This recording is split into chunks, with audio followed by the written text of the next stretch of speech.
Welcome to Forward Progress on the Hammer Betting Network on this Tuesday, December 12th. We've got an action-packed show. We'll discuss both Monday Night Football games, including did Miami and Green Bay get exposed yesterday. We'll do some film review, an early look at injury information and how to navigate it. And we're going to have an all-encompassing discussion on the Bears' future of the roster and what they do with Justin Fields and potentially the first overall pick. Before we do all that, I want you to hit the like button like Dan Rivera has already done. He's in the comments. Subscribe, comment any questions you have today. We're gonna answer them if you ask them in the comments. Of course, none of this would be possible with our sponsor, Pinnacle. They're the world's sharpest sports book and available to bettors in Ontario. Find out what the pros have known for the last 25 years. Everyday competitive odds, your trusted sports book. Bet smart, bet Pinnacle, must be 19 plus in Ontario. Please play responsibly. With that being said, I'm your host, George Tsilfidis. Tuesdays, I'm joined by SharpClarke, NFL originator, betting analyst at 4for4.com. Clark, how are you, my friend? Not bad, not bad. It was a good weekend. Disappointing night last night, but overall good weekend. What did you make of two Monday Night Football games on simultaneously? I love Sundays where a lot of games are happening at once. I hate it for Mondays. I like standalone games. It doesn't matter to me because I don't watch live on primetime games. So, 1-2 doesn't matter. I'm watching, the film that happened the day before, usually during the game because it's much more efficient. But I did flip it on towards the end of the game, and I kind of liked how there was two pieces of action at the same time. It was like a little bit closer to Sunday, but yeah, I didn't have the full game experience. I didn't like that it would spoil some, even though I've got multiple screens going. One is on a delay, so it was spoiling stuff I'm going to see in the anyways. The viewing experience, I hated it. I want to know in the comments, did you guys like both games overlapping? Did you hate it? Where do you stand on that? Let's talk about the games, Clark. And I guess let's start with the Tennessee-Miami game. What did the Titans do offensively to move the ball so well against a Dolphins defense that's looked pretty damn good the last 2 months? I wasn't particularly impressed with the Titans offense overall. I thought that the Dolphins defense looked gassed by the end of the game. And there were just several plays where they just blew coverages, and Will Levis was delivering the ball well downfield, but it was pretty easy at the end of the game. In the early game when the game mattered, I thought the defense played really well for Miami. And I mean, this was 13-13 with 6 minutes left of Miami punting. So the scoreboard was a little bit misleading, I think, in terms of how the Dolphins defense played outside the last 2 drives. Well, the Dolphins defense also scored a defensive touchdown. It's just, yeah, for the life of them, I always say when you're up 2 scores and there's not much time left, don't give them anything deep. Like, if they're going to get a touchdown, make it take 5 minutes. Yeah. And I hate when I see a 2-minute score and I'm like, you've just opened this game up here just by giving up deep shots. Almost like Green Bay in their final drive against the Giants. Like, they just gave up 15 yards at a time and I couldn't figure it out. Let's stick with this. You expect it from Joe Barry, but not from Vic Fangio. Yeah, 100%. Well, let's stick with this game. Do the Dolphins feel vulnerable? They obviously didn't have Teron Armstead and Robert Hunt, which are 2 of our best offensive linemen, but we also lose a very important Connor Williams, our center.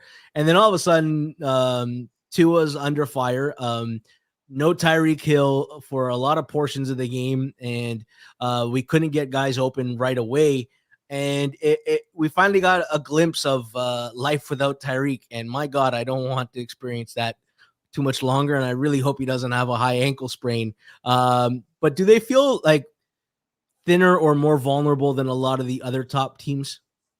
Definitely. And this was actually why I refused to go in on bullish Dolphins futures, even though I thought their offense had a good chance to be explosive, because I thought they were more fragile than the other contenders. And, that goes to the quarterback. Tua has been hurt most years, and so he's made it through this year, which has been great. But I also think the offense is reliant on speed. And with Tyreek Hill gets hurt, I think that is a massive downgrade. Devin Achane emergence as a rookie has taken some of the pressure off of the skill players because they now have another guy with that kind of speed, which helps. But I just think about teams like them. The Eagles are the same way. I think if they lost A.J. Brown and or Devonta Smith, I think their passing game would really, really stumble. They're just heavily reliant on those guys. And I think that Miami's the same way. Whereas teams like Kansas City and Baltimore, it's more about what the quarterback's doing. It doesn't really matter. They're not reliant on stud receivers. They're just kind of like, flushing guys in and out. So yeah, I do think the Dolphins are more vulnerable. Their offensive line injuries are not quite as impactful as some teams because their offense is so well designed to get the ball out quickly and reduce the impact of quick pressure. But eventually they start mattering, right? Especially for that run game they've been so reliant on. So definitely more fragile. The injuries are majorly more concerning for the Dolphins than the result of the game was for me last night. Yeah, I said I'm glad that there was no real like season-ending injuries in this game. And I know Tyreek got hurt and Connor Williams got hurt, and defensively we also Deshaun Elliott, our safety. I said I would gladly take no long-term injuries and give the win away, because to me all that matters is full health when it matters in the playoff time.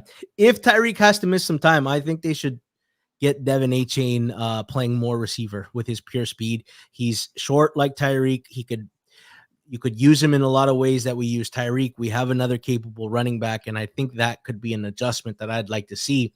I remember talking with you a year ago on my other podcast, and you gave me a great analogy about Tua is like arguing politics on Twitter. Everybody's so polarized in it. It was a great analogy. Needless to say, Tua probably killed his MVP candidacy last night. You have another analogy as far as MVPs go. Yeah. So my analogy for MVPs is think about those cog machines where you turn the first cog and then that turns the next cog and then that turns the next cog. And the more cogs you have, the less you have to turn the first cog in order to make the last cog spin, right? And what I think about when I'm comparing QBs, because MVP is essentially a QB award, is you can look at the final cog and say which one is spinning the fastest and give it to the guy who's operating the machine that is leading to that fastest spinning wheel, in which case that's Brock Purdy. There's no doubt that the 49ers are the best team in the league. The 49ers offense is playing the best football of any offense in the league, and Brock Purdy is the quarterback of that offense, okay? But I think it's valid. If you want to vote MVP that way, I think that's fine. But I personally prefer to look at the nuance and the context. And so not everyone is operating the same machine. And so you have some quarterbacks who are putting more work into that initial turn and producing maybe less of an outcome because they have less cogs working for them in that machine. And right now, to me, the combination, I want a really fast spinning wheel at the end. I don't want, a guy that's doing a lot of work for a shitty team. I want a team to be successful, but I also want that to be the result of the work of the quarterback. And in my opinion, to date, that's Dak Prescott. I think Dak Prescott is the MVP of the NFL. Some of the things that I see on film that I think don't always show up in the numbers are like his pre-snap game is so good this year. Like people want to make fun of here we go, but like I love it. His ability to diagnose defenses and use cadence to you don't always have to bring a defender off sides for it to be a successful use of cadence. Yeah. How many times do the Cowboys snap the ball and the defenders are just hesitating for half a second because they're not sure if it was, Dak trying to draw them off sides or if the play is really going. And that half second makes a massive difference on these plays in terms of how easy it is for the offensive line to block. Like, it's not a coincidence that the Cowboys offensive line is good every single year with Dak Prescott, because it's what Dak Prescott is doing pre-snap to make their job easier, making the reads, making the adjustments, calling the right plays. And I think that goes underrated in terms of how we evaluate these quarterbacks. And then post-snap, he's playing really well, delivering the ball really nicely over the middle of the field, all that kind of stuff. So for me, I think it's Dak Prescott, but it's his award to lose because of the Cowboys' upcoming schedule. If they stumble, then I think Purdy wins by default. Beat Gamer brings up a good comment. If Lamar beats San Fran, Miami, and Jags, he will win the MVP. This is what I hate about the award. Outside of like an outlier leads the league in touchdowns, like breaks a record, it's so fickle on who you played at the end of the season and what games have eyeballs on it. Like if Dallas beats Buffalo and then they beat Miami on Christmas Eve, yeah, Dak's gonna win it, right? But if Lamar runs that table, then he probably wins it. And if Josh Allen runs the entire gamut and they win 6 in a row to end the season, including games against Dallas and then Miami in the final week, he's probably going to win it. And I don't like that. If you remember the year that Brady was the MVP heading into week 17, minus 450 in the betting markets, and he lays the egg against the Saints on national television. And because of it, it took him out of it. Aaron Rodgers secures his second straight MVP. Rodgers had the same dud in week 1 against the Saints that year, 3-pick game.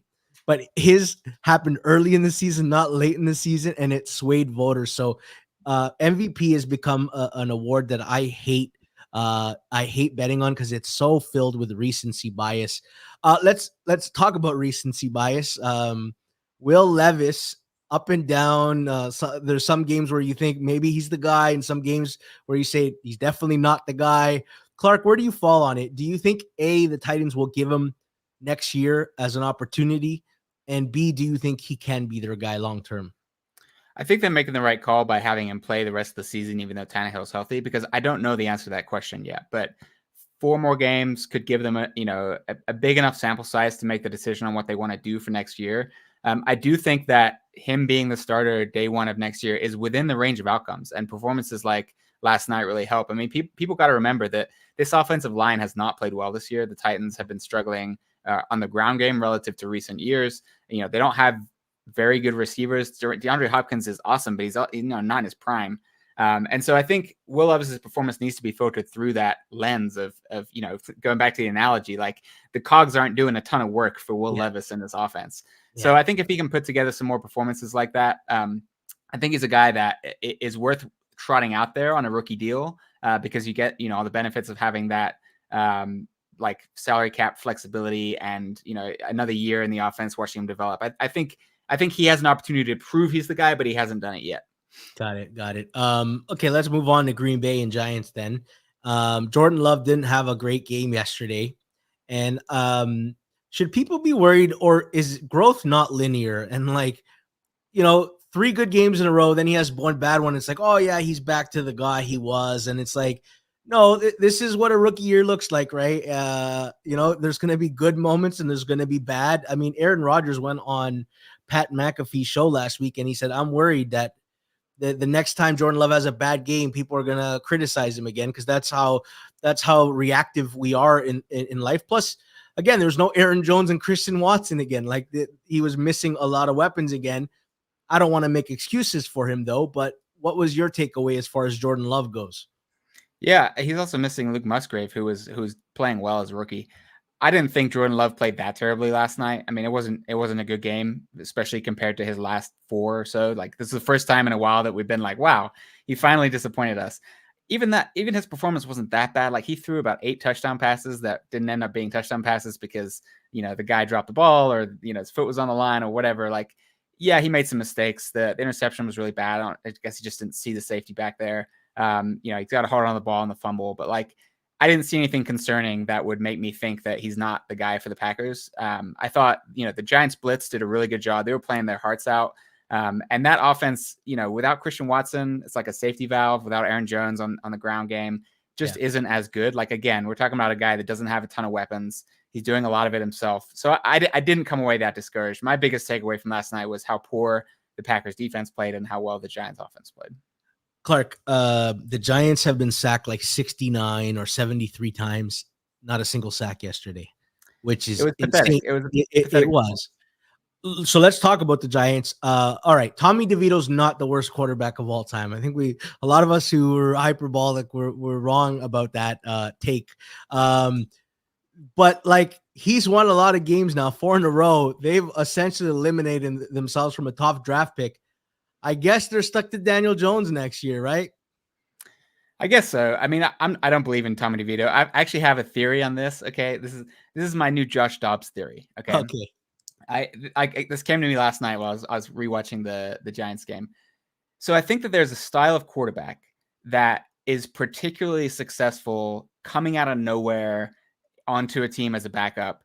Guys like Tommy DeVito, Josh Dobbs, Taylor Heineke when he first came out of nowhere, Tyson Bagent this year. Yeah. It's the mobile quarterback, not run first quarterback, but mobile quarterbacks that can run around in the pocket. Think about your college flag football team. Like, it was always the quarterback who could just run around and extend plays. It didn't really matter what the play calls were. It was more about like, I'm going to run around until I find someone open and check it downfield and make good things happen.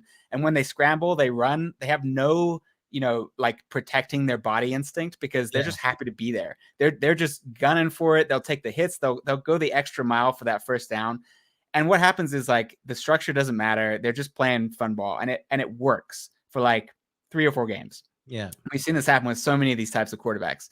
And then eventually the tape builds up on these guys. Defenses figure out what they're doing, and then they are forced to rely on structure again, and they just don't make it, right? And I think that's the path that Tommy DeVito's on. I thought the path that Josh Dobbs was on, Taylor Heineke, all these guys. And I think the counterfactual for that is the statue quarterback. These guys do not have that benefit. So I'm talking about guys like Tim Boyle, Mike Glennon when he came in for the Giants a couple years ago, Brett Rippon this year for the Rams. Yeah. These guys don't have that backyard ball. They sit in the pocket, and when you're a pocket quarterback that relies on timing and chemistry and time, like structure, like playing within structure, you can't just come into a team midseason having not been the guy and just like make it work right away. It's going to be downhill fast. So that's my analogy that I kind of realized for those guys. I don't know how actionable it is, but I think it's something that's worth thinking about moving forward. I don't know how you'd back test it, but something I'm going to be thinking about when I see a lot of these, quarterback injuries are going to be a big part of handicapping the NFL. It looks like for years to come. So. I mean, this year alone, right? You have to have a profile on like 50 different quarterbacks this year. That's just the reality of it. YOLO ball works until it doesn't, Clark, right? Yeah, but it was impressive. DeVito, impressive performance, deserves it. Yeah, I'm not trying to take away from his performance. Like, he made it work. That game-winning drive was just DeVito playing well and the Packers defense letting him have it. And congrats. Let's talk about some film review. Rams-Ravens was an exciting game. Unbelievable finish, I guess I would say to it. What were your thoughts watching and dissecting the film? Yeah, my biggest takeaway is focusing on the Ravens offense in particular, because this is a Super Bowl contender, right? This is a team that I think a lot of people are hoping can make a Super Bowl run. And something that concerns me big time about this offense is Lamar Jackson is wasting a lot of plays throwing downfield into nowhere, right? Like, this guy's streaking, I'm going to throw it, and he's like 10 yards off. And sometimes it's a bad throw. Sometimes the receiver doesn't, make the right read or slows down. And I think his kind of numbers on downfield throws were a little bit inflated because of a complete blown coverage where he threw to Isaiah Likely down the sideline. Wasn't a great throw. Almost turned what should have been an easy touchdown to not a touchdown because of the throw. And then a really, really nice move by OBJ to just juke the pants off his guy. Another throw that could have been better that OBJ had to adjust to. But I think there's just far too many plays where Lamar's looking downfield and he's not running. And the thing that made Lamar special was when he had time in the pocket and the play developed and everything went downfield, was he would see the open space and he would capitalize, and defenses had to account for that. And he's been much more passive to do that this year. He's been much more reliant on downfield passing, and it's just not been consistent. And against the Rams, it was on full display. If it weren't for blown coverages, the Ravens offense would have really struggled in this game. I wrote, that was one of my notes. I wrote, deep ball accuracy was bad, and the ones that he did hit, if the guy wasn't wide open, he would not been able to adjust to it. Yep, totally. And so I think there's two things, right? One is, if that continues, I think there's some serious problems for this Ravens playoff run. But two, we've seen quarterbacks like Patrick Mahomes and Josh Allen up their willingness to run in the playoffs when injuries don't matter as much, like the game's on the line. And it's possible that Lamar Jackson, having been injured in each of the last few seasons, around this time, he might be saving himself a little bit, especially after taking some nicks and dings earlier this season. Yeah. He might turn it on in the playoffs and turn those into runs, scrambles for first downs on third and long, etc. And if he does that, I think the Ravens can deliver. But if he doesn't, I really think this team's in trouble. His escapability was good on Sunday. I know he didn't run, but there was a lot of plays that could have ended in a sack. He did really well. Did you have some thoughts on the Rams offense? Because I got a couple big takeaways from that as well. I mean, Stafford played another hell of a game, especially late until overtime. I think both quarterbacks kind of stumbled in overtime, but I was really impressed with their ability to just pound the rock on that first drive. I kind of expected them to lean more into that later and in the red zone. it was really impressive. And I think if the Rams run game is going to work that well, I think that really takes the pressure off Stafford in those more difficult matchups. And I think makes them once again a contender in the NFC potentially. What my observation was like, okay, the Rams offense has had, this is the evolution they've had, right? Oh, wow. At the start of the season, oh, wow, the Rams still have a little bit something. Stafford's not washed up, right? Yep. And then it's running backs get hurt and Stafford gets hurt. And all of a sudden, oh, the Rams, okay, this is over. Season's over. It was a nice, it was a nice thing. Then Kyren Williams comes back and it's like, oh, this offense has got a little bit of juice again. Cooper Kupp wasn't healthy until this week. The ankle injuries that plagued him, and I follow a lot of the injury doctors. They say, a lot of high ankles linger. He hurt both ankles at different parts of the season. So it was the first time Cooper Kupp looked like he was running with explosiveness. Deepak Chona, one of the doctors that I follow on Twitter, said this was the first week expected full Cooper Kupp. And this version of the Rams offense is very, very dangerous. I want to see this team in the playoffs. I think the Lions and the NFC South winner do not want to see this team in the playoffs. So I came away very, very impressed by finally the fully healthy offense. Like even Demarcus Robinson has got enough speed to be, to make a couple differences. And Puka Nacua had one play where he laid out on the sideline. I said, this guy is really, really good, man. I know we thought he was just a product of like volume, but no. He actually plays really, really well. Yeah, agreed. I mean, Nacua also had a bad drop, but I think, he's a rookie. He's a difference maker. And with both him and Kupp healthy and Kyren Williams, this Rams offense has some juice. He had he was looking at his next move, and you can't forget about catching the ball first. Clark, I broke down some Lions and Bears film, and I wanted to give some props to the Bears first, and then like really pick apart some stuff I saw with the Lions. I thought the Bears ran the ball really well, and I said, you know what, Aleem McNeil is going to be a sneaky big injury for the Lions D-line. I love the play design on the first touchdown for the Bears, though. DJ Moore lines up as the QB in shotgun, Fields out wide as a wide receiver. Moore takes the direct snap, starts running left. Fields is coming back to the backfield as if he's going to take a reverse. Naturally, like, this sucks all the attention because it's not a receiver coming back, it's the quarterback, and you have to pay attention to him. It drew the Mike linebacker and the safety. They kept going with Fields, and then by the time they changed the direction, they were out. But the key play here was Roschon Johnson was split out left, and he sealed the edge on Aiden Hutchinson. It was such a beautiful block, and I'm like, man, the Bears are doing some interesting things. We crapped on them, but they've been a lot better the last month and a half. Their coaching has done a really, really good job. It gives me some optimism that maybe this coaching staff might return. But there were some things about the Lions that I felt there was so much self-inflicted stuff. On the first drive, they missed 2 key tackles on third downs that basically gave the Bears, allowed them to continue the drive and get that first touchdown.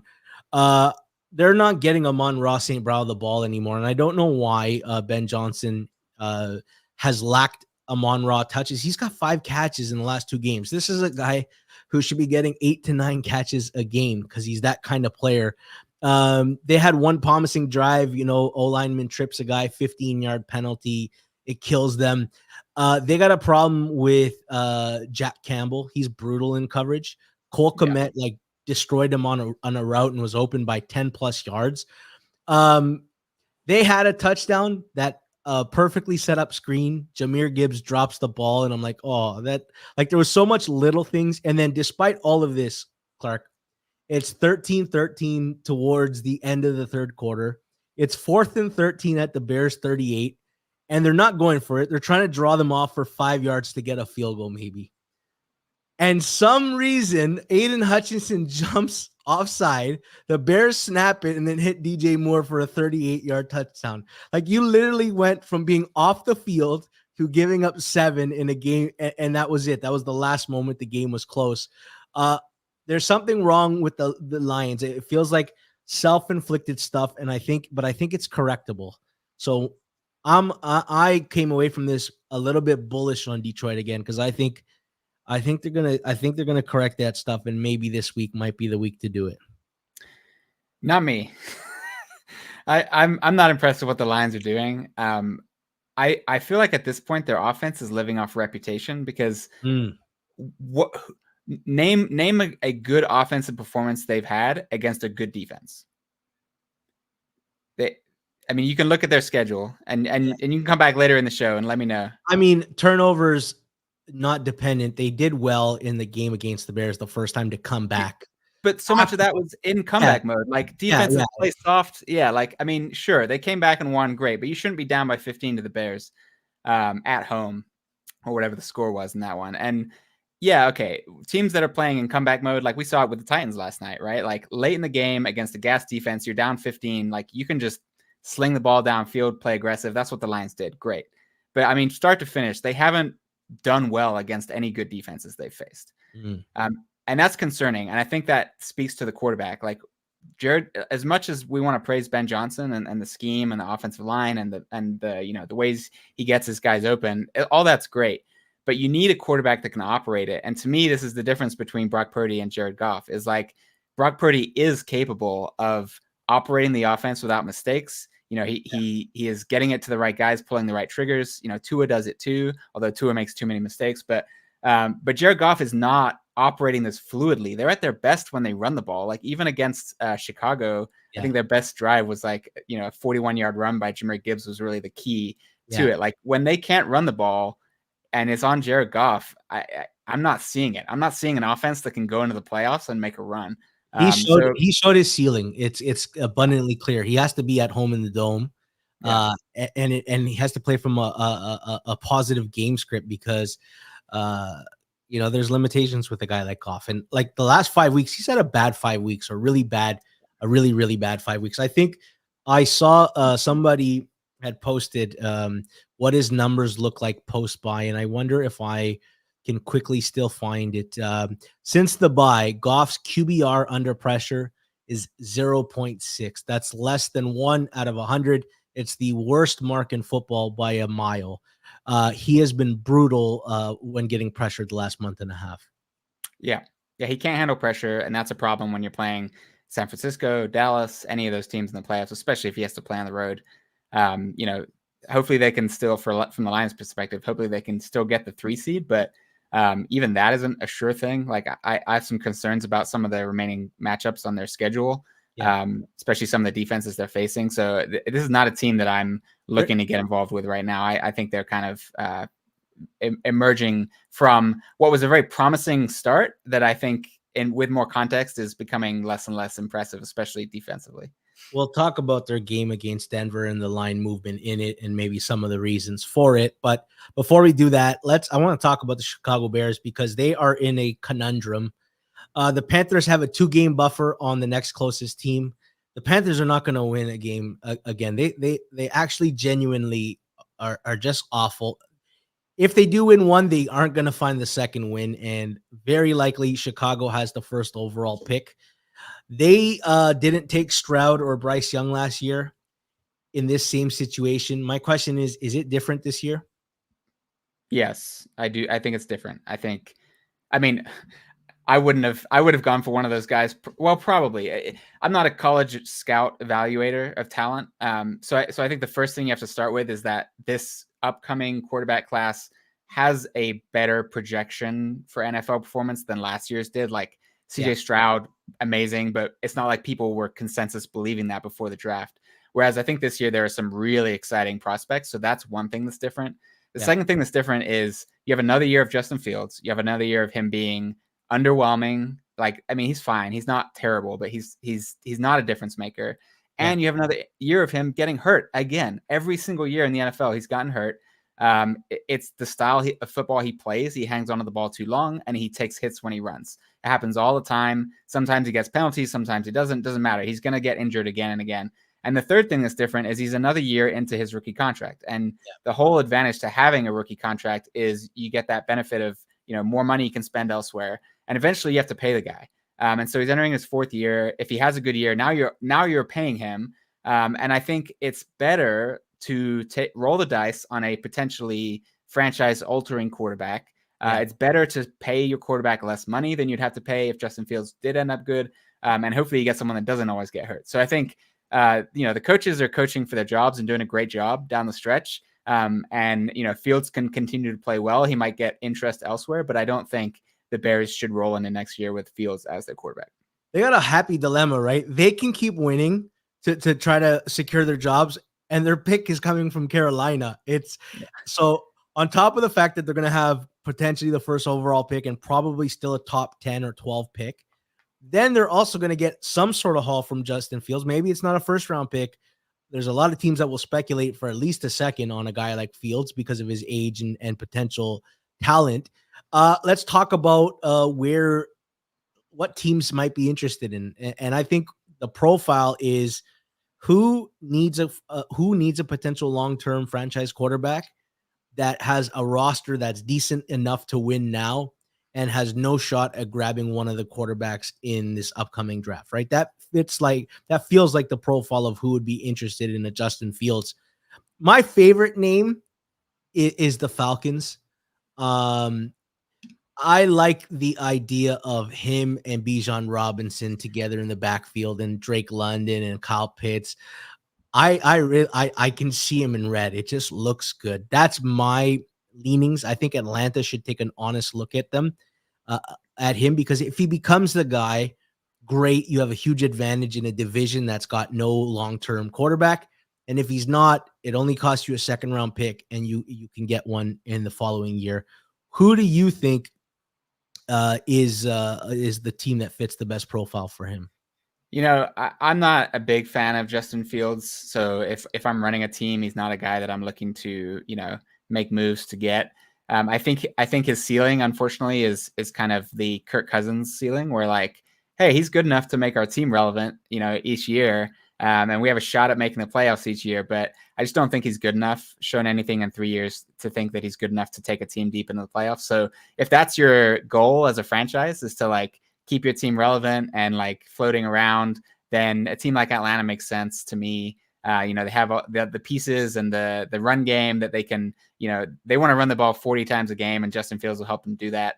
But outside of that, like, I just don't think he's a piece to build around in terms of trying to build a Super Bowl winning squad. Yeah, for sure. I'm of the believer of tanking for your guy, or building a really good roster and hoping you get a good processor in an ideal situation. All right, let's leave it at that. The Bears have an interesting conundrum, and they'll solve that at the end of the year. Let's look at current market prices and lines. And we talked about Denver, Detroit, and Jason, if you can pull that up. Clark, I remember the line was sitting at 3.5, and I was hoping it would hold a little bit longer than Monday. And I was hoping that it maybe would go to 3, but some pick selling services gave out Detroit. And right now they're sitting at 4.5 at Pinnacle. They're 5 in some spots. Clark, there's a well-known spot now about teams on their third straight road game, not doing well against the number. And I guess that can explain some of the move. What's your take on how far the market's moved, and is this something you're looking to play back? Yeah, completely disagree. Broncos is one of my favorite sides of the whole year. This look ahead was 4.5, and the Lions embarrassed themselves against the Bears, and the Broncos destroyed the Chargers. Like, before Justin Herbert went down, the Broncos were dominating that game. It could have been 21-0. And so this line, coming out 3.5 made sense that it was moved down. I thought 3 was probably fair, and it got bet back up to 5. So now the line's even higher. Like, what on earth about the Lions is encouraging people to think that this is the spot that they're going to get it all together? The Broncos defense has been playing lights out since some early season struggles when half their defense was injured. They've done it against some good teams in the Bills and the Chiefs, and then more recently against some teams that are struggling a little bit, although the Chargers with Justin Herbert aren't exactly a bad offense, and they did really well. And so this kind of comes down to my thoughts on the Lions still have not put forward a good performance against a good defense. Now, this could be it. The Broncos, I have my question marks, especially about Russell Wilson. If he turns the ball over too many times, gives the Lions short fields, like, none of this will matter. The Lions can run away with this at home. But I think if the Broncos kind of take the air out of the ball and kind of do the thing where they run and then hit some deep shots downfield, I'm not convinced the Lions offense is good enough to keep up. And so this is a spot where I think anything 3 or under is fair. And at the current price, it's a clear buy for me on the Broncos. All righty. Let's go. We have a triple header on Saturday. I like that. Yeah. I'm not sure how you spend your Saturdays, but for myself, having 3 staggered games it makes my job a lot easier on Mondays when I'm trying to review film of stuff I've missed. Vikings and Bengals was kind of interesting. It was 4, and Clark, I was tempted to hit Minnesota, and I said, you know what, I'm gonna wait. Justin Jefferson got hurt, and Brian O'Neill got hurt, and they've got other offensive line injuries, and I said I'll wait a little. The betting markets didn't. They came in on Minnesota. They brought it to 3.5. Another thing that played in my head, Clark, was I feel less confident about my Cincinnati number because clearly I misevaluated Jake Browning. I thought the Colts +3 was a really good buy, although we were right last week in touting up the Cincinnati Indy over at 40. We're like, we didn't get the move to the under, and if the weather clears up, we're gonna be looking at hitting the over. The Bengals also have been getting money 3 straight weeks on game day, so maybe this line can still get back into range. Do you have thoughts on this game here, Clark? Yeah, I mean, I understand the money that came in on the Vikings because Jake Browning has looked really, really good in back-to-back weeks, but against very different defenses than what Brian Flores runs. And I think that's where this money's coming from, is saying, look, Flores is coaching his ass off, and the blitz looks that he's going to give to an inexperienced quarterback who doesn't have that, he has some mobility. He's not a statue. He's kind of like Joe Burrow, actually. Like he can use his mobility in key moments, but he's not like Tommy DeVito where he's just going to constantly play backyard ball. So I think the fear is that Brian Flores will force him out of comfortable looks that he's been getting the last 2 weeks, and that could really disrupt an offense that relies on quarterback play. So I do understand that money, but I also am having a hard time pricing the Bengals because I thought Browning was awful against Pittsburgh and then just absolutely incredible against the Jaguars, and then solid against the Colts. So he's been all over the map. It's a small sample size. I'm a famous Joe Burrow isn't as good as people think he is kind of guy. So the idea that Browning would succeed in this offense doesn't surprise me all that much, but it's shocking how effective these screen passes have been, like the running backs busting big plays on short passes. Well, he's averaging 4.4 air yards the last 2 weeks, Clark. It's just get the ball in the playmakers' hands. They had 2 running back passes, Chase Brown and Joe Mixon, that turned into 40-yard gains. Like they know what they want to do: get the ball into the playmakers' hands and let them do the work.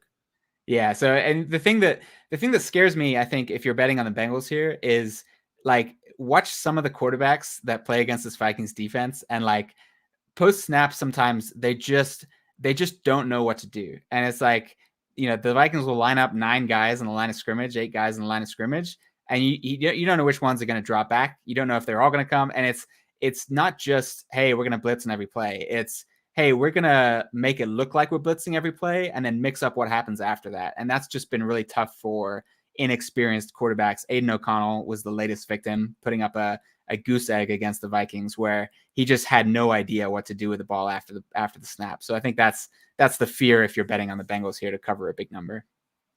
I'd like to think Fangio might be one of the best hires of a coordinator this offseason. Brian Flores has been the single best coordinator hire this offseason.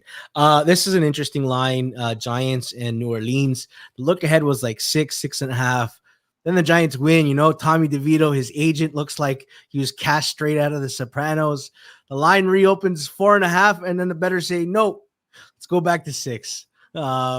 Were you surprised that they reopened it so low, and the bettors saying, no, we still want New Orleans at up to 6 here? I think that says it all about Joe Barry, right? Like the performance was more, the Packers. Once we digested it, we're like, okay, this was a Joe Barry indictment with his 0 sack performance. Yeah, I think this is an idea that the Saints can get back on. I think it's a little premature to be backing the Saints because there's a lot of injury concerns still on that team. And I think they got to figure out a lot of stuff. Taysom Hill matters, and he wasn't in the game last week. What's going on with some of the offensive linemen, some of the defensive players. 200 yards of offense. Like, they don't block that punt. They could, that game changed on that block punt. Yeah, and then you've also got like a man-heavy defense against a quarterback that loves to run. Like, that's never a comfortable spot. So I don't think that I was as eager as the market to get involved with the Saints here, but it was certainly not surprising that it happened. How about this one? Buffalo opened up 1-point favorites against Dallas. They're at home, and obviously, like Dallas is probably the hottest team in the NFL, not named San Francisco. But we're all aware of the situation with Buffalo. They have to win out, right? Buffalo is in playoff mode, and they've been in playoff mode since November. Are you surprised the markets were so quickly to jump on Buffalo and take it to 2.5? And do you think there's a chance we get to 3, or no way? There would be instant Dallas buyback. 2.5 doesn't surprise me. 3 would surprise me if it stayed. I do think there'd be some buyback at 3. I think it's important to evaluate individual game bets separately from how your futures portfolio looks, and that becomes more difficult at this time of year. Like I placed the biggest to-win bet of my life last week on the Bills to win the Super Bowl. And so I'm like invested in the Bills winning every game. You've got 5 bets on them now. You don't need to bet them. You've got to sweat equity in every game. Yeah. So it's there. But then I also have to think about the fact that if I break down this handicap, like the Cowboys, I think are a little bit inflated right now. The game against the Eagles was impressive. Like there's no doubt that they played well and they played up to expectations. But the Eagles had 3 fumbles on positive first down plays. Yeah. The Cowboys had 1 fumble that was on a 3rd and 10 sack that was returned for a touchdown. And so, when people say like, well, the Cowboys also lost a fumble, that offsets one. Like, no, not all fumbles are created equal. A sack on 3rd and 10 is going to be a turnover anyway. And in a game where there's a lot of offense, like you can expect them to score a touchdown. So it's not that big versus first down positive plays, fumbling the ball, especially in the red zone. So I think that game was a lot closer than people think. And so I'm a little bit kind of lower on the Cowboys coming out of it. But the problem is I also wasn't that impressed with the Bills against the Chiefs. So I'm like looking at this matchup and being like, which team is getting more undeserved credit right now? And I just don't know what the answer is. So happy to let the bettors fight over this one. And I think I'm just rooting for the Bills to win outright because I want this train to keep going, and I'd love to see the Bills in the playoffs. Yeah. I hope they lose week 18, though. They're playing a certain team in South Beach. I hope it was actually a good weekend for Bills equity, right? Texans lost, Colts lost, Steelers lost, Bills won. Stroud got hurt. If you're into that stuff, I'm kind of into it. I think it was a good weekend for Bills. All right, let's talk about Miami and the Jets. Miami, the look ahead was 11. You could bet it as early as Monday morning in some books. And then the Monday game happened and Tyreek Hill got hurt. And now that line is sitting at 9.5 plus 103 on Pinnacle. It's essentially a 9 when you break it down across most books. Some places have 8.5. I guess my question is this Tyreek Hill related? Is this Dolphins looking bad related? And what is Tyreek Hill worth to a spread? Like I know you don't power rate teams by numbers, but when you think of this Dolphins offense without Tyreek Hill, how much do you downgrade them in your mind? Yeah, he's huge. Connor Williams also matters with this offensive line. I was on the Jets the first time these teams played, and Tim Boyle, crushed my dreams. The Fail Mary, really swung that game. The Dolphins weren't really dominating that game offensively. Like it was pretty tight in the first half, and then they kind of got enough possessions to kind of make it work in the second half. So I think the Jets money makes a lot of sense to me because Tyreek Hill is enough to bring this over the 10, clearly. I mean, as a player on a team in a vacuum, Tyreek Hill is not, huge. Like when he went down for the Chiefs, like it wasn't, the Chiefs have other options. They can figure it out. They got Patrick Mahomes, et cetera. But in this offense in particular, like the way that this offense is run, it relies on what he does downfield. Like he's just such a massive element. And you saw it in the game last night when he was out, the Dolphins offense just was like, whoa, okay. Like, what's their next option? Right. So I do think that matters. I think that given a week to prepare, if they know that Tyreek Hill's gone, then I think, Mike McDaniel has the chops to kind of figure out how to use the other pieces effectively. And so it makes sense that the line's not crashing down against a bad offense that just had a crazy good game, or a crazy good second half, I should say. But I do think that the Jets money is completely justified. The under money is completely justified. If there's any doubt that Tyreek Hill plays, this does continue to come down. All right, let's move into the Thursday nighter. I want to start off with a conversation about Justin Herbert, though. I've been saving this convo for you. The reality is in the NFL, Clark, if you have a great quarterback, you usually go to the playoffs. You usually win 10 wins. That's just like the reality. You can correlate top quarterbacks in the league to playoff spots. We've known for years they win, 65, 70% of their games, and the really great ones win 80+% of their games. The last time a great quarterback, I guess, didn't win despite leading the league in all kinds of passing categories is Deshaun Watson when Houston had 4 wins. And I know how you feel about Watson, and maybe that is the correlation, right? That he's revealed himself to have not been elite, and that might explain the 4-win season only, despite the stats looking gaudy.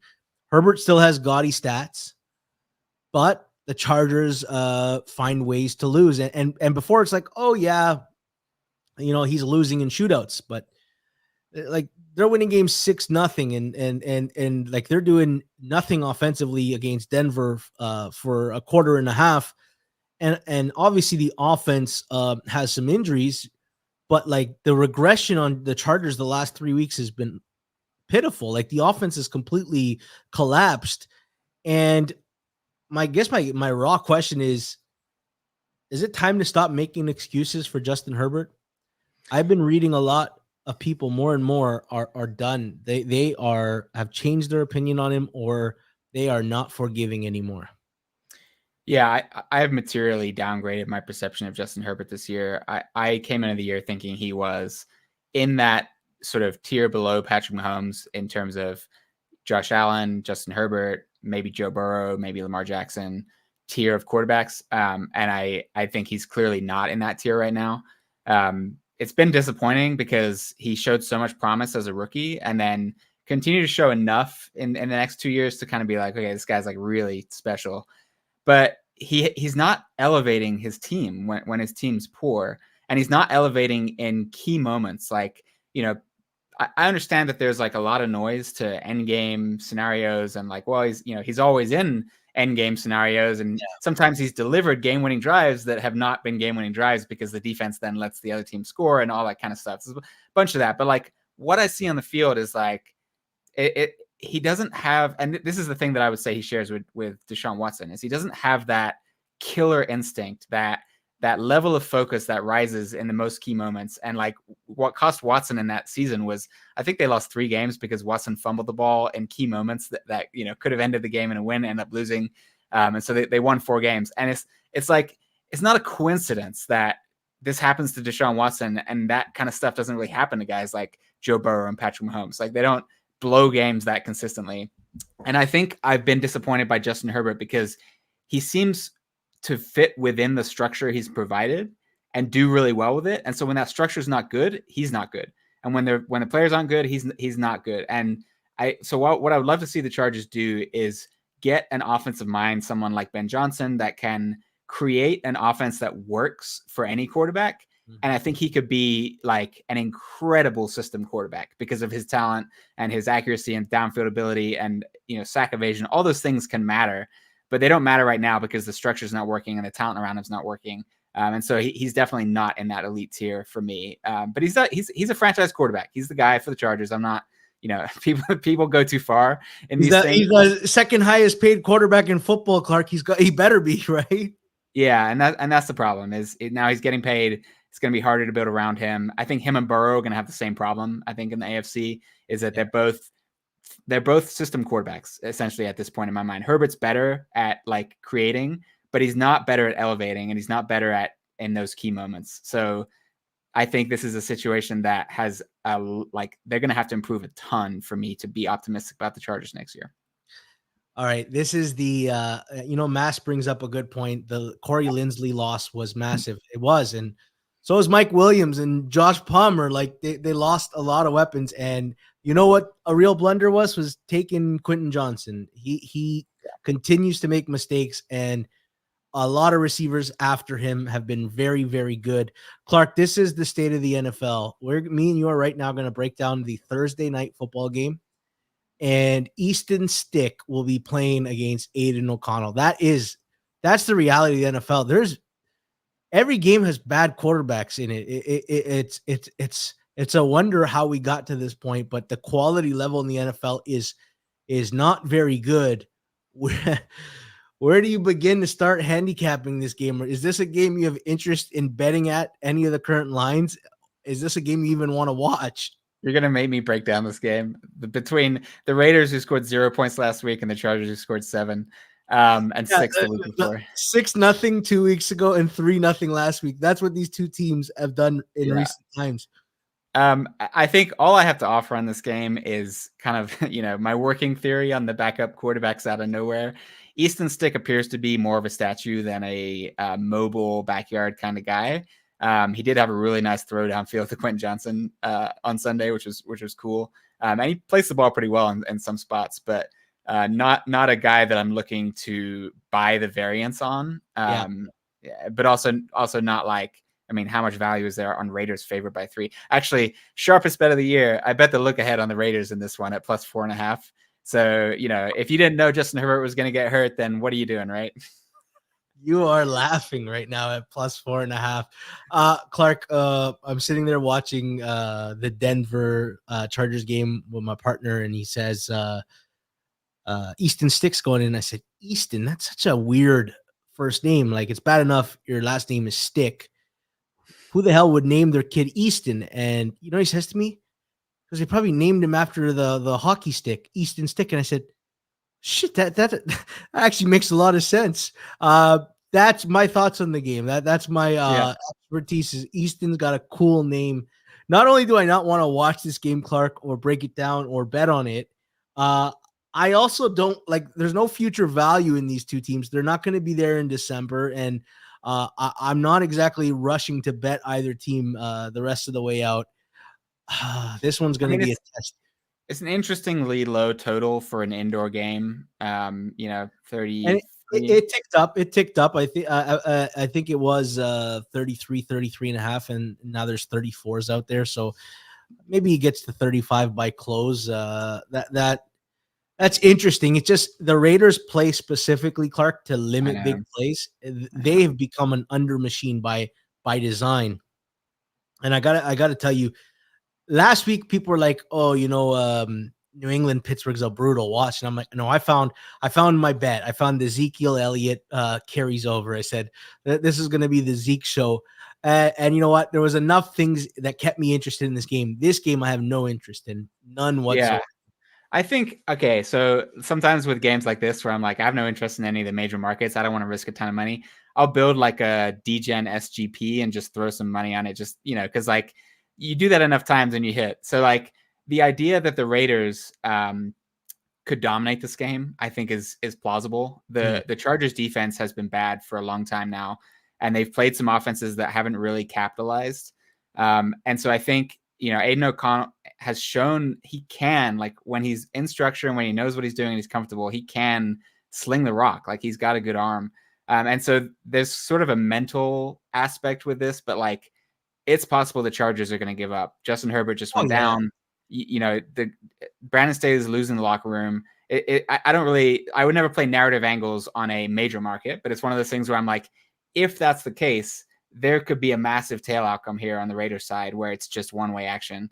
So you could look to get involved with something like that, playing like some Aiden O'Connell passing and some Raiders alt lines, something like that. But and then you just kind of have fun. And I like watching those games. I don't like sweating my big bets. I like watching when I have $20 on the game to win, a couple thousand.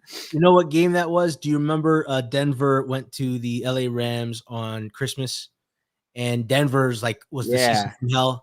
Yeah. And LA just rolled them 52-7. Yeah, you're right. This could be one of those extreme, right? Because the Raiders, there's still some juju left in that locker room. They still want to light cigars. There's no way that the Chargers had expectations, failed miserably, and now Herbert's gone, and they're playing for a coach that they don't believe in, who's going to be gone next year. You're right. This could be an ugly one-way game. That's quite an interesting angle, Clark. I might take a look at some of the extreme alternate routes as well in that game.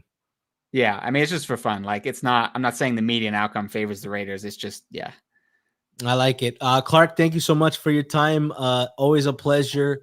I look forward to talking with you every week and look forward to talking again next week. I want to remind people tomorrow, 2:00, Best bets, Rob Pizzola, Eric Eager, Suma, and Hitman. Would you believe it? Hitman is now 1-13 on his best bets. That is impossible. The guy has a winning record because of his leans, but he can, like last week, he went perfect on his leans, missed his best bet. I don't know how that, like, it's just a gag at this point. It's What was his best bet? His best bet was Green Bay, and Tommy. He didn't know that Tommy DeVito's agent from The Sopranos was in there to hype up Tommy DeVito in front of his home crowd. Well, this was a pleasure, Clark. Thanks to you. Thanks to producer Jason. Thanks to the audience for their contributions. Until next time.